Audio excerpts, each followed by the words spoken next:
Diqqat, favqulodda tezkor axborot. O'zgidromet o'zbekistonliklarga kutilayotgan 6, 7, 8 avgust kunlari uchun rasmiy tezkor ob-havo prognozini e'lon qildi. Assalomu alaykum, hurmatli tomoshabinlar, kanalimizga xush kelibsiz. Agarda kanalimizda yangi bo'lsangiz, like tugmachasini bosib, albatta obuna bo'lishni unutmang. Siz shu orqali bizning kichik mehnatimizni qadrlagan bo'lasiz. Diqqat qiling. O'zbekistonda 3 kunlik ob-havo prognozi e'lon qilindi. Unga ko'ra Qoraqalpog'iston Respublikasi va Xorazm viloyatida havo asosan quruq va kam bulutli bo'ladi. Yog'ingarchilik kutilmaydi.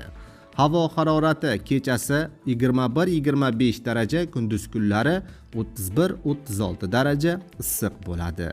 Buxoro va Navoiy viloyatida havo bulutli bo'ladi, yog'ingarchilik kutilmaydi.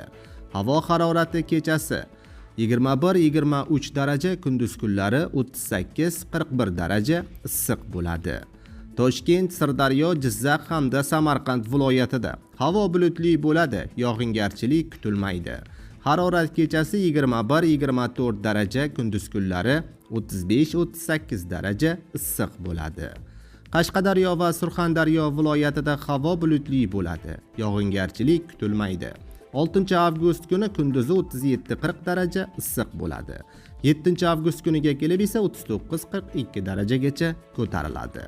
Andijon, Namangan va Farg'ona viloyatida havo bulutli bo'ladi. Ayrim joylarda qisqa muddatli shamollar va yomg'ir bo'lib o'tishi mumkin. Havo harorati kechasi 21-24 daraja, kunduz kunlari 35-38 daraja issiq bo'ladi. Respublikaning tog'oldi va tog'li hududlarida havo bulutli bo'ladi. Ba'zi joylarda qisqa muddatli yomg'ir yog'ib, momaqaldiroq bo'lishi mumkin. Harorat kechasi 16-21 daraja iliq, kunduz kunlari 26-31 daraja issiq bo'ladi. Mutaxassislar havo harorati yana oshib ketishidan xalqni ogohlikka chaqirdi.